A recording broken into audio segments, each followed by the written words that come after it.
Sudrin cede la palabra a Women's International League for Peace and Freedom.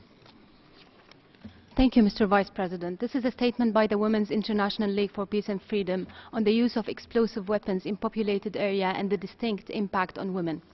The international community's inability to stop the war in Syria and the increased militarization and proliferation of arms fostered a fertile ground for extremism. To deal with this devastating phenomenon, it is the causes rather than the consequences that must be tackled. The extensive use of explosive weapons by the Assad regime to impose corporal punishment on entire communities continues to be the greatest threat to civilians and have unique impact on women. The Assad regime doubled the use of explosive weapons on populated areas in 2014.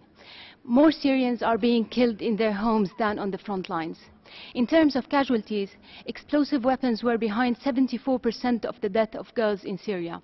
Beyond that, the consistency of such attacks left women confined to their houses and sacrificed their rights to education, employment, and freedom of movement. At least 83 health facilities were targeted and destroyed in the past year. This deliberate destruction of infrastructure and health facilities entails devastating repercussions on women. The lack of access to reproductive health can be a death sentence whereby 80% of maternal mortality could be prevented if only better access to health care was provided during pregnancy and childbirth. We call the international community to take up their role to stop this deplorable war and to protect the civilians of Syria. This requires taking effort beyond humanitarian assistance into a solid and timely actions toward a political solution that grants accountability to all perpetrators, while posing an unwavering control of the export of arms to all warring parties in Syria.